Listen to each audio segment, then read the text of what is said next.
Resentment towards a mother, anger towards parents.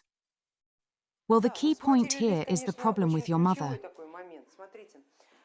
Let's go through the entire sequence, keeping in mind that your psychological and astral reactions are undoubtedly connected to your work with the runes.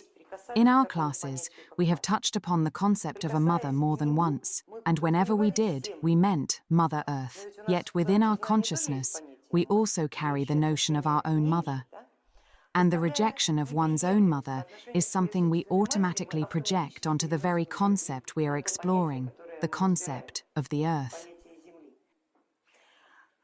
It is impossible to truly love the earth without loving your own mother. Such a situation is an anomaly. Inevitably, we project our feelings towards our mother onto the power of the earth we are currently working with.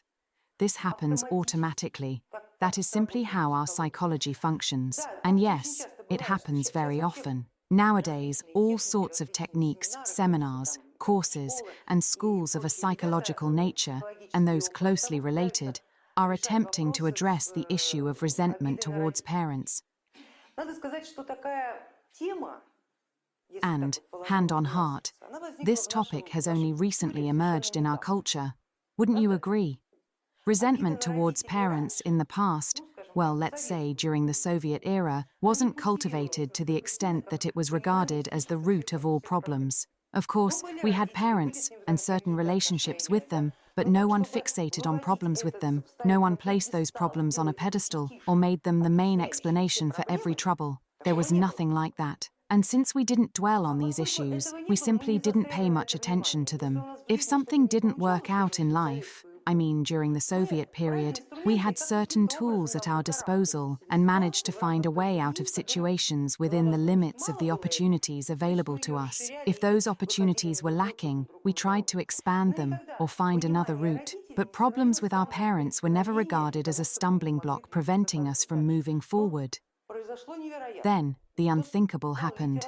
In the 1990s, a flood of psychological and related literature poured in, with this theme explored from one book to another. The topic was constantly reshaped: ancestral issues, problems with parents, the inner child, and all manner of other subjects. I believe only the laziest people failed to exploit this theme. So lazy, they couldn't even be bothered to write a book. Aside from them, practically everyone wrote about it.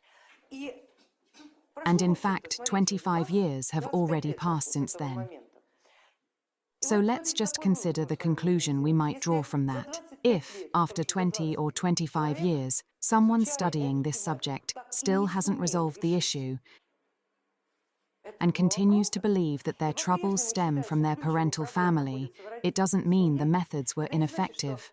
Some were good, some bad, some clever, and some ridiculous. It simply means that the person doesn't truly want to resolve the issue because it is a very convenient explanation. And why is it so convenient? Because the subconscious knows, back then I was a child and nothing depended on me. So what could possibly have been expected of me? Nothing at all. It wasn't my responsibility. And so it's very convenient to blame one's parents for one's life failures. Psychologically, the belief that if you have a problem, you should seek its roots within your parental family has become firmly established. It's settled at the level of the Buddhic body. Various ideas, such as troubles with parents or the belief that we are all products of our childhood, provide people with the perfect excuse to do absolutely nothing. Nothing at all. You couldn't do anything when you were a child, so what could you possibly do now? Just think about that. Those who did have problems with their parents and were genuinely serious about resolving them have already done so. Believe me, these issues can be resolved once and for all. You simply need to let them go and move on. Because in reality, such an explanation is rather trivial. It is not a real problem at all. And if an adult, a 40-year-old person, is still holding resentment towards their mother or father, it means that their inner conflict with themselves is so profound that they are unable to resolve it. And so they use this resentment as an extremely convenient excuse, because particularly for a woman, The father symbolizes the external world, while the mother represents the inner world. And from a psychological perspective, resentment towards one's mother is, in truth, resentment towards oneself, always. After all, how much inner strength does it take to be able to say to yourself, "It's me who's wrong, it's me who's weak"?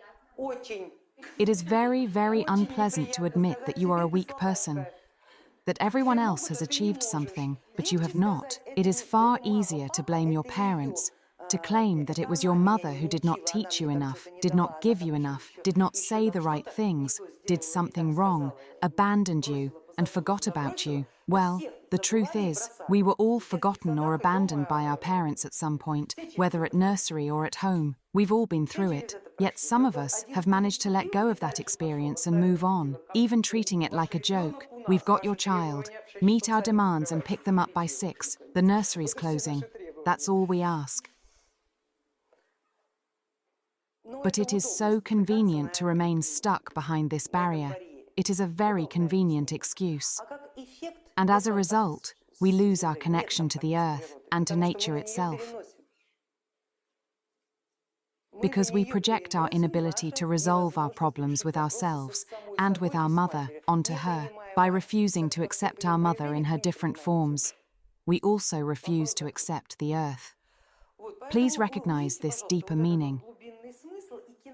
The rune Kenaz has just shown you how you might express yourself in this world, and the moment you made that connection, this reaction surfaced immediately. Because how can I manifest myself if the world, for me, is essentially my mother? I don't accept her, I resent her, which means I also resent this world. And what on earth am I supposed to manifest here? I am not going to manifest anything. I simply won't. Just believe me. The problem with a parent ends with one simple understanding. You are an adult woman and your mother is old. So, who exactly are you holding resentment towards?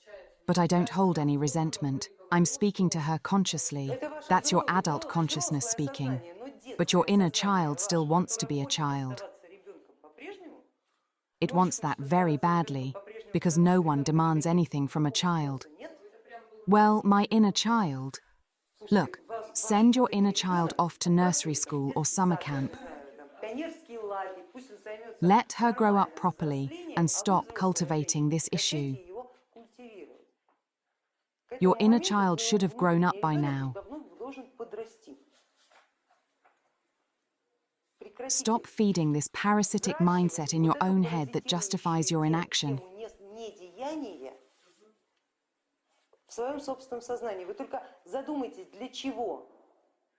Just think, why was our culture overwhelmed with literature filled with ideas like, "You're not to blame for anything. Focus on your inner problems and nurture your inner child during such a difficult period"? Do all these strange things, but whatever you do, do not take action. The important thing is not to act. Just sit on the sofa, immerse yourself in psychological issues. Search for nirvana and nurture your inner child, but don't take action. How cleverly it knocked half the country right out of the competitive game.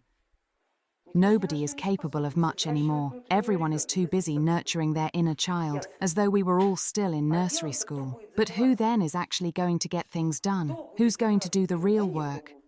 No one. Everyone's pouring their energy into pointless things. If we keep dwelling on problems with our parents, if we continue digging and redigging them over and over again, nothing will ever have time to grow in our inner garden. We are digging far too much.